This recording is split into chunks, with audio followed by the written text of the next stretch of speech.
Welcome to Something Personal, the financial planning podcast that discusses death so much you just might confuse us with a true crime podcast.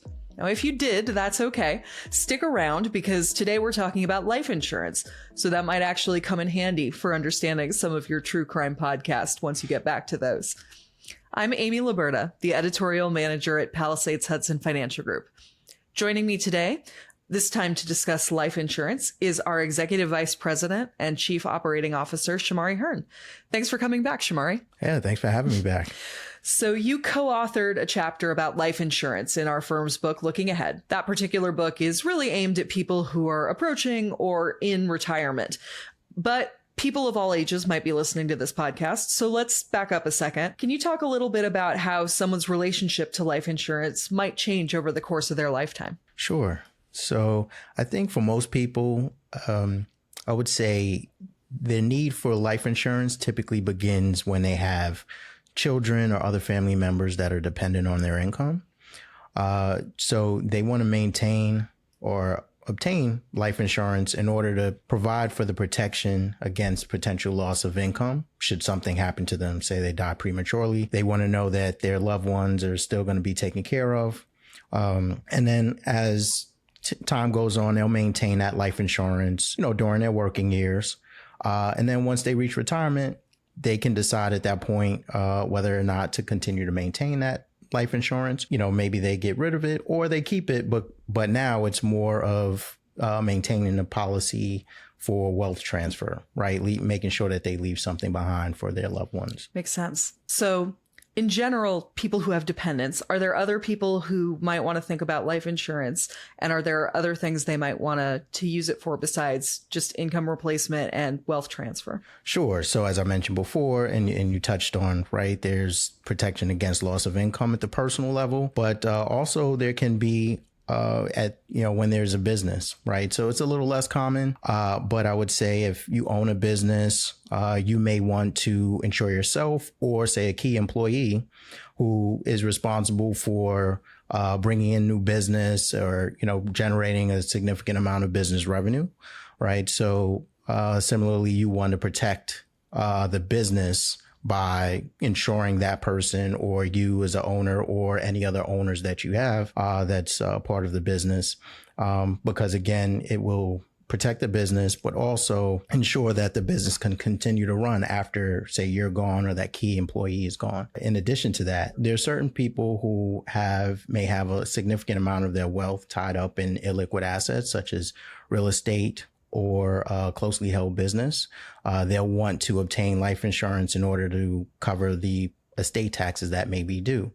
Because at the last thing you want to do is have to sell one of these, your illiquid assets in order to raise money to cover the estate taxes. Especially, it'll likely be at an inopportune time, which may result in you having to take, or the estate rather, having to take a discount. Receive a discounted value for the assets that they need to sell in order to raise the cash. You may think, well, currently the federal exemption amount, lifetime exemption amount, is roughly $13 million per person. So most people are like, well, I may have a liquid assets, but I don't have that much. But you also have to consider what state you live in. So even though at the federal level, the exemption amount is very high, the state level, certain states like New York, Connecticut, Oregon, they also have estate taxes and they have exemption amounts that are lower than the federal exemption. So just have to be conscious of that. And that goes with part of in conjunction with your estate planning. And then lastly, there's just using life insurance as an effective means of transferring wealth to your heirs and your children, grandchildren, and so forth. Great. So lots of uses for life insurance. Anyone who's listening who's shopped for life insurance knows there are different types. Is that because you're meeting these different needs? Yes. So I think, just depending on what you need the life insurance for. So in the situation where there's you're just protecting against the potential loss of personal income, right? You may want a term policy, or if similarly with a business and you're protecting against the loss of potential business income, Similarly, a term policy would likely be the most effective route to go. A term policy, as its name implies, means that there's the policy or life insurance coverage is in place for a specific period of time. It's not expected to be there throughout your lifetime, but just for a specific set of time, right? So going back to when you're protecting against potential loss of income, that's typically during your working years, right? You're protecting against if you die prematurely, your salary and wages, other compensation that helps take care of your loved ones goes away. Similarly with a business, also, that business may go on for a certain amount of time, or your involvement in that business may only be for a certain amount of time. Or similarly with that, if it's a key employee that you're insuring, right? Maybe they're already in their 40s. Maybe they plan to work another 20 years or so. So maybe you just need that coverage for, say, 20 years. Versus when you need life insurance to cover things like potential estate tax liabilities or to transfer wealth, you want those policies to be in place, or your life insurance policy to be in place during, for your entire lifetime, right? So that would imply a permanent life insurance, and there's different types of permanent life insurance, but you would want to have that type of insurance in place to ensure that when you do pass away, that those death benefits are available to cover whatever either estate tax liabilities or wealth transfer that you have in your plans. So without getting too deep into the weeds, you mentioned there are different kinds of permanent insurance. What are some of the main types people might be looking at? Yeah, I would say there's multiple variations, but the three main types are traditional whole life, and they vary in terms of the amount of flexibility. But I would start off with traditional whole life, which has it's basically a combination of a term policy and also a savings or investment account. With traditional whole life, these policies are much more expensive than, say, a term policy because, again, you're insuring against something that is inevitable, right? So the likelihood that it pays out is almost certain, assuming you maintain that policy. Therefore, it's going to be much more costly. With a whole life policy, what happens is it's pretty restrictive in terms of the policy premiums that are paid annually are pretty much set. The death benefit is set. But it's the least amount of risk to the policyholder, right? As long as you pay your premiums, for the most part, and the financial strength, claims paying ability of the insurance company that you're working with is strong, then that the policy will be there, when you need it. Then there's, I would say, universal life insurance. That one unbundles the insurance and the savings or investment component. That gives a little more flexibility because then you can use some of the investment earnings within the policy to pay for policy premiums, right? So it can allow you to be able to, say, not have to pay a set amount of premiums each month or each year to maintain that policy. And then the third component, or option, would be a variable universal life insurance policy. That one is the most flexible. That one had also, with regard to the investment component, the policyholder gets to select the types of investments that are held in the investment component, and they operate similar to mutual funds. They're more costly, but they operate similar to mutual funds. And depending on if those investments perform well, you might be, as the policyholder, may be able to, in some cases, reduce your policy premiums that you pay out of pocket because the investments are performing so well, or may even be able to stop paying premiums at a certain point in time. So with permanent life insurance, it sounds like there's sort of a balance between security and flexibility in the choices that you're picking. Is that fair? That's definitely fair. And I think it's important to just consider the risks that are involved when you start looking at universal life or variable universal life versus traditional whole life. Just hopefully the insured or policy owner just fully understands what type of policy they're getting. So you've sat down, you figured out what you need the insurance for. That's probably pointed you at least in the direction of one kind of policy or another, if not, also factoring in your own preferences and your bigger financial picture, all those things. So you sorted that out either on your own or with an advisor, maybe. Now you got to shop. Now you have to actually find a policy. So how would you advise someone to start going about actually picking a particular company and a particular policy? That's a great question. I think one is, especially when it comes to permanent life insurance policies, I think it definitely benefits you to work with a reputable insurance agent, just because there's so many options. There's certain assumptions baked into different policies and so forth that you need to be working with someone who will be able to lay out all the different options to you, be able to explain them.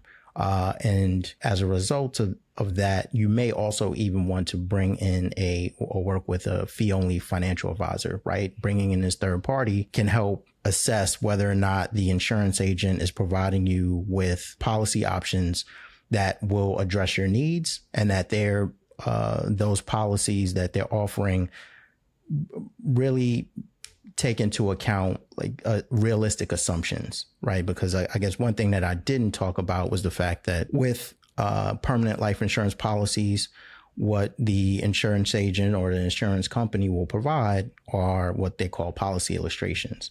And those show how the policy is expected to perform throughout the existence of the policy. But there's a ton of assumptions that can be built into these policy illustrations, to make them look as favorable as possible, right? So that financial advisor can come in and say to the insurance agent, well, I want you to run a policy illustrations assuming, these specific assumptions, right? So that it's clear, it's easier to assess how this policy may perform in various economic situations. Right. So you have the fee-only advisor who has no skin in the game financially as to what you pick, to give you sort of that extra set of eyes, more expertise there. That's right. So when you're working with them, if you're looking at particular companies, what sort of things are you going to look for with an insurer? Certain things you want to look for, and this is what a financial advisor would look at, is assessing the financial strength of the insurance company, right? So they're going to look at the rating agencies like Moody's, Standard & Poor's, AM Best, and also Weiss. And, they have different rating scales in terms of how they assess the financial strength of insurance companies. So, for example, with AM Best, you want to look for A+ rating. For Standard & Poor's, and maybe AA- is a good rating, or anything above that. Similarly with Moody's, is AA3.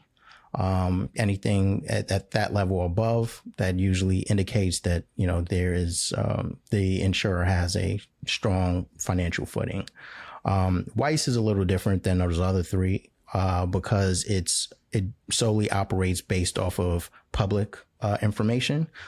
Meanwhile, the first three that I mentioned, they're actually paid by the insurance companies to issue these ratings. So it's a bit of a conflict of interest. So you want to look at both types, ratings from both the ones that are that the insurer pays for, versus Weiss, which is solely based on public information. You also want to look at what type of insurance company it is. So there's different types. There's the two main types, however, are mutual insurance companies and then stock insurance companies. So with a mutual insurance company, the policyholders are the ones who actually own the company. So in terms of as the mutual insurance company generates profits, it returns those profits to the policyholders in the form of dividends or reductions in premiums, which is nice to have if you can get that. Obviously, with stock insurance companies, it's just like a company that's publicly traded. Their goal is to maximize profits for the benefit of their shareholders. and not looking necessarily at, focusing on providing the best return to the policyholders. However, that doesn't necessarily mean you don't want to go with a stock-based insurance company, just because, at the end of the day, in order for them to continue to provide good returns for their stockholders, they also have to provide a quality product to customers as well. So it kind of goes hand in hand. Right. So in addition to the strength of the company overall and the type of company it is, since permanent life insurance policies have an investment component, I assume you're also going to want to look at the investment performance for these kind of policies and products too. That's true.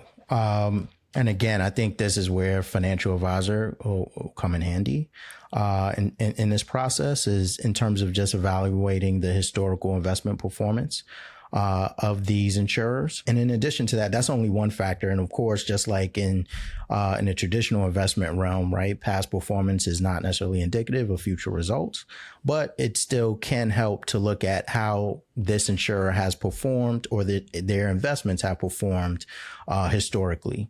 But there's other factors to consider as well, versus looking solely at investment performance. There's looking at the general expenses and commissions that are paid out. There's looking at 3-year lapse ratios, for example. Oftentimes you think with an insurance company, insured or policyholders let the policies lapse. That could be a good thing, right? Because then the insurance company doesn't have to then pay out insurance benefits. Meanwhile, during the time that they maintain the policies, they got to collect premiums. But at the same time, there's a couple things that come into play there.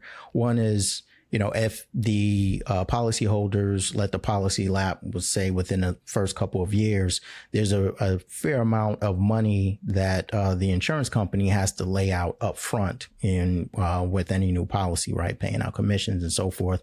And if, there's a lot of people that are canceling within the first couple of years, then that actually is a net loss to the insurance company. The other thing is also looking at, well, if there's a high percentage of policy lapses, typically people who are healthy are the ones who allow their policy to lapse, which can then cause what's called adverse selection, which means that, people who are unwell are not likely to let their policy lapse because they, expect that they're going to need the coverage and it's probably going to pay out in the near term. So if the majority of the insurance company's policyholders, or actually the insureds, are unwell, then that can be very costly to the insurance company. They don't have enough healthy people to essentially balance that out. So there's a few other factors that the financial advisor would take a look at as well. Just another example might be looking at non-performing assets, right? So the insurance companies, because they know that they have to pay out death benefits on an annual basis, they're not being very aggressive in the types of investments that they hold, right? So they're primarily investing in bonds, mortgage-backed securities, certain real estate, but they have to monitor how those investments are performing. And if they're not performing well, or there's a high percentage of them that are non-performing, that can mean potential financial risk to the insurer in terms of being able to make claims or pay out claims. So these are the various factors and other considerations that you want to look at when you're selecting the insurer. One thing else I'll mention as well is, historically, the amount of life insurance companies who have essentially gone out of business, rather, I would say, been unable to pay life insurance claims, has been very low, but it's not zero, right? So, and of course, within life insurance, the reason you're getting life insurance is you're trying to address a risk that is an important one, and you don't really want to gamble with going with a particular insurance company based solely on price, right? Just because, say, that insurance premium is very low in comparison to the others, there may be a good reason for that.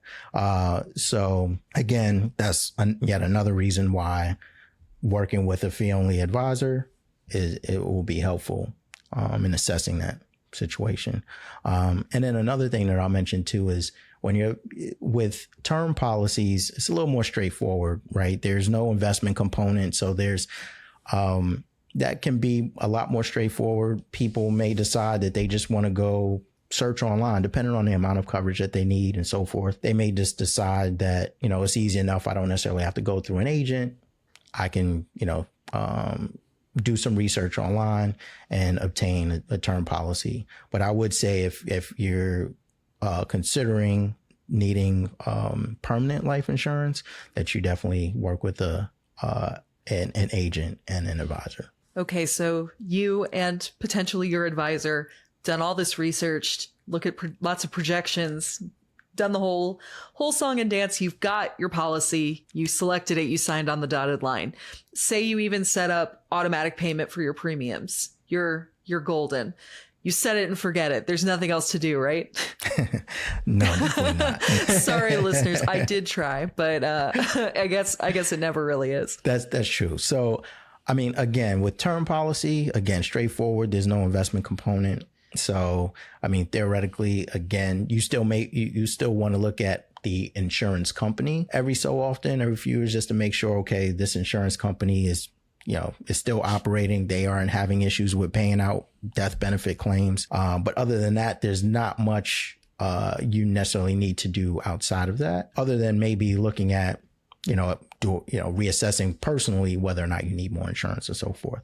But when it comes to permanent life insurance policies, you want to revisit those policies, not only looking at how the policy is performing, but also how the insurance company that issued the policy is performing as well. But especially when going back to the policy itself, like I mentioned earlier, there's many assumptions that are built into those policy illustrations that are given to you when you first purchase the policy, right? So they assume like, okay, in 5 years, the cash value or the investment component of it should be at this level. And then, with the expectation that, okay, now, and you're still paying your premiums like you were scheduled to. But then, you want to look at, say, reassess in 5 years and say, okay, well, did it actually meet that value that we were expecting in terms of cash value or investment savings value? And what you want to do is, again, request policy illustrations from the agent under similar assumptions that you assumed when you first purchased the policy.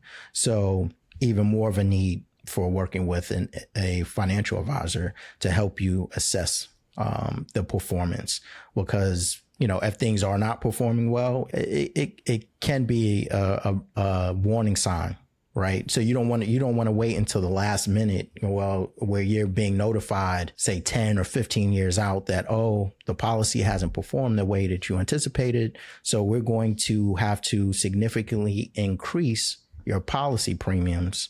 Otherwise, the policy is going to lapse, right? You definitely don't want to get caught flat-footed. So reassessing every few years, 3 to 5 years or so, is ideal. So say it's bad news and you're not happy with how your current policy is performing.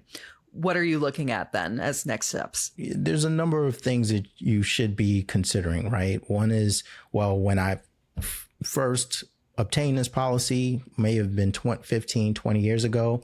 Obviously, I was much younger, probably in better health. So the cost of me getting a policy to replace that older existing policy now is going to be more costly. And what that means, financially for you, whether or not you're able to support a much higher premium payment. The other thing to consider is whether or not you're even still insurable, right? So again, because of age and health, you may be in a situation where you can't, you may not be able to pass the health assessment aspect of obtaining a new policy. In that case, if you're not insurable, then you may wind up being in a situation where you need to either stick with the existing policy you have, or maybe consider reducing the amount of coverage if you want to go with a new insurer, just because of your budget. But at least some coverage is better than no coverage. So that's another thing to consider as well. Also, you want to consider too the fact that there's a lot of upfront costs, right, with obtaining a policy. You've already paid that on the initial policy. So you would have to do that all over again with the new one. So, there's just a number of different factors. But again, I think, and I keep repeating this, sounds like it's a commercial, but you definitely want to work with a financial advisor to help you assess that. You want to work with the agent, but also definitely with the financial advisor, because you need that third party that's independent, doesn't have skin in the game, that can really help you assess the situation. Because at the end of the day, the majority of insurance agents are paid on commission, right? So, having you purchase a new policy, it generates a lot more commission for them, especially up front. Sure. Well, so this entire episode has been a little bit on the death side, but we can't avoid the taxes. If you're leaving an existing policy, are there tax implications of that choice? There can be. In a situation, again, it's a permanent life insurance policy. That there's a cash value or an investment component. If the cash value or savings component of the policy is higher than the total premiums you've paid into the policy, then that difference is taxed as ordinary income if you surrender that policy. So there can be income tax implications. There are certain workarounds with that. You could, for example, do what's called a Internal Revenue Code Section 1035 exchange, where instead of taking, just surrendering the policy and then taking whatever cash value is left, if you're going into or purchasing a new policy, you do this exchange where it goes directly into the new policy. You can avoid some, that tax consequence. So if you're happy with your policy, or at least if you decide to keep it, when those benefits paid out, will the people, either your family or your business, if that's what you're doing, owe taxes on those benefits? Typically, the answer to that is no, right? With life insurance, there isn't, when the beneficiaries receive the death benefits, there's no income tax consequence to that. But it can depend when it comes to estate taxes, whether or not there could be some estate tax exposure. And the reason is an insurance policy, if you, the insured, owns that policy, directly, in your own name, it's included as an asset as part of your total estate. So if your estate is, I mentioned earlier that the federal exemption amount was roughly 13 million. If your estate, for example, was say worth 12 million, but then you had a $5 million policy, well, now you're over the exemption amount, and now there's some estate tax exposure. But there's also effective planning that you can do to avoid that. And by doing so, you would set up what's called an irrevocable life insurance trust. Ideally, you would set up the trust first and have the trust take out the insurance policy. In that case, the trust is both the owner of the policy and also the beneficiary or direct beneficiary of the policy. Alternatively, if you do have an existing life insurance policy, you can still transfer ownership of that policy into the trust. The difference there is, though, you have to outlive that transfer by 3 years. If you don't, then a policy and its death benefit will be included in your estate as if you never made the transfer. So if you've put a policy in this trust, presumably you still have to pay the premiums, or the trust does. And the trustee, I assume, will not want to just shell out and pay those for you. So how do you arrange that in such a way that has maximized your planning benefit? Yes, that's a great question. Yeah, typically the trustee doesn't want to be responsible for coming out of their own pocket to pay for the premium. So as part of that planning, if you're the person who or the insured or whoever is obtaining the insurance, if they're setting up the trust and having the trust own the policy, they want to fund the trust with enough cash or assets to be able to pay for those policy premiums. That can be done a number of ways. Maybe upfront, you can potentially make an additional sizable gift to the trust, or in most cases, people may just make annual gifts to that irrevocable trust. And those gifts are used in the form of cash, are used to then pay those premiums. But even there, you have to do some effective planning. You want to try to avoid making taxable gifts.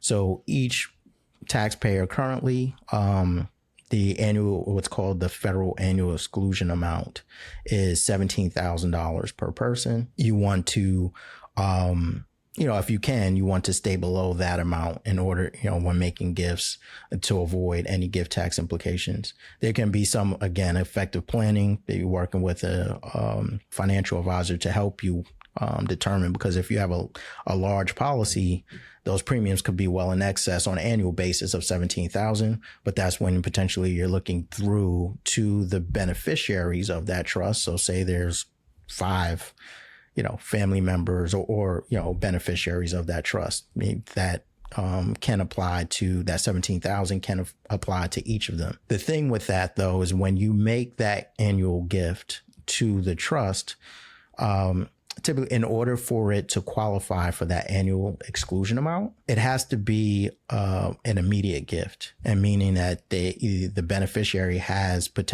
can use it immediately, right? But typically, if it's going to pay for life insurance premiums, they may not get a benefit of, those gifts to the trust until, 30 plus years later or longer, when the insured person dies and, the trust receive the death benefits. So what you have to do in that case is when you make the gift has to be available immediately to those beneficiaries for, say, typically it's like 30 to 60 days. And the trustee needs to notify those beneficiaries of that trust to inform them that, yes, a gift has been made to the trust.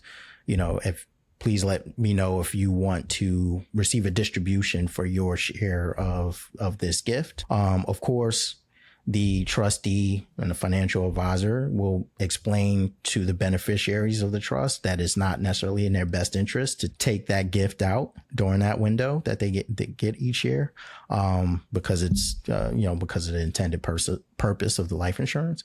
But yeah, you have to make that window of opportunity for them to withdraw within, say, 30 to 60 days each year in order to be able to take advantage of the annual exclusion amount. That's why every episode I have to just emphasize that communication is always a key part of what we're doing, because it feels like absolutely this is certainly one where if they understand what the gift is for, they can leave it alone, but they need to understand at the beginning. That's right. Some of our listeners may be beneficiaries of life insurance policies. How do you collect once the insured has died? If you're a direct beneficiary, what will happen is you need to obtain a copy of or certified copy of the death certificate of the insured, and reach out to the insurance company that issued the policy. As a beneficiary, they'll send the packet that you have to complete with certain information. You submit that along with that death certificate. And then usually, the insurance company, once they process the claim, will pay it out within probably with a relatively short period of time. Is there anything different you need to do if you're the beneficiary of a trust, or will the trustee generally take care of that part of it? Yes, the trustee in that case will handle that process. The beneficiary of the trust doesn't really need to do anything at that point. It's more so the trustee's responsibility to reach out to the insurance company or insurance companies, inform them that the insured has passed away, request those documents in order to submit a claim. The trustee will obtain a certified copy of the death certificate and submit that information. And then after that, it just really depends, the death benefit will be paid out to the trust. The trustee will have to, if it didn't already have a bank account or investment account set up for the trust, will need to establish that that account to receive those death benefits. And then it just depends on the provisions in the trust document to determine how the trustee will manage or administer the trust thereafter, whether or not they'll make just essentially dissolve the trust and then distribute the assets out to the beneficiaries. Or in most cases, the trust can be beneficial to the creator in the sense of they'll be able to control those assets from the grave, right? Because when they set up that trust, they put in certain provisions in terms of explaining to who the trustee is, how they want those assets to be managed once the death benefit has been received. And then, on what terms will they distribute assets to the beneficiaries? Maybe they continue to keep it in trust long term, and just make maybe annual distributions to the beneficiaries, or pay certain expenditures of the beneficiaries, like housing or medical and health, other health expenses, education expenses, and things like that. So we talked about earlier in our conversation involving a fee-only financial planner in your selection process. From the flip side, as a financial advisor yourself, when you talk to clients about life insurance, how do you sort of situate it in their big financial picture? How do you encourage them to think about their insurance choices? So I think, when I'm working with a client, and, my colleagues are working with clients, we're looking at their complete financial picture, right? And and just looking at, oftentimes it may be the client may not even realize that they have this exposure, or they just hadn't been considering the need for life insurance because they're so focused on tax planning, whether it's income tax planning, estate planning, and manage their investments because they want to be able to retire at a certain age and so forth. So, as part of my responsibility is pointing out to them that, okay, you also, you have a number of dependents that are relying on your income. You may have young children that you also will need to put through college and so forth. So you want to make sure that you have adequate life insurance. It's one of a number of important tools when you're helping the client achieve their financial objectives. So is there any other burning life insurance tips or things to consider that we didn't touch on today that you wanted to talk about?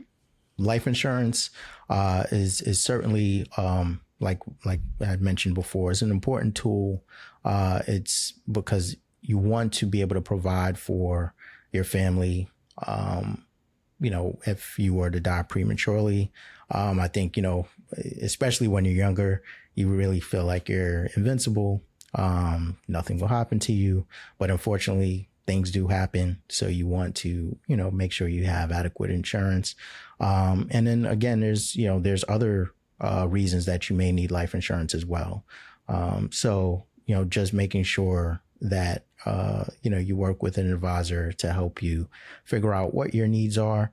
The advisor will tell you if you only need a certain amount of coverage, or maybe you just don't need coverage yet, right? But they'll be able to help you with that process. But it's also an important tool as part of your, helping you and your family achieve your overall financial objectives. Great. Well, thank you so much for joining me, Shomari. It was great to talk to you again. Oh, thanks. It was always a pleasure. Something Personal is a production of Palisades Hudson Financial Group, a financial planning and investment firm headquartered in South Florida. Our other offices are in Atlanta, Austin, the Portland, Oregon metropolitan area, and the New York City metro area. Something Personal is hosted by me, Amy Laburda. Our producers are Ali Elkin and Joseph Rangeli. Joseph Rangeli is also our director, editor, and mixer. Our firm has written 2 books, Looking Ahead, Life, Family, Wealth, and Business After 55, and The High Achiever's Guide to Wealth, which offers advice for younger professionals, entrepreneurs, athletes, and performers. Both books are available on Amazon in paperback and as ebooks.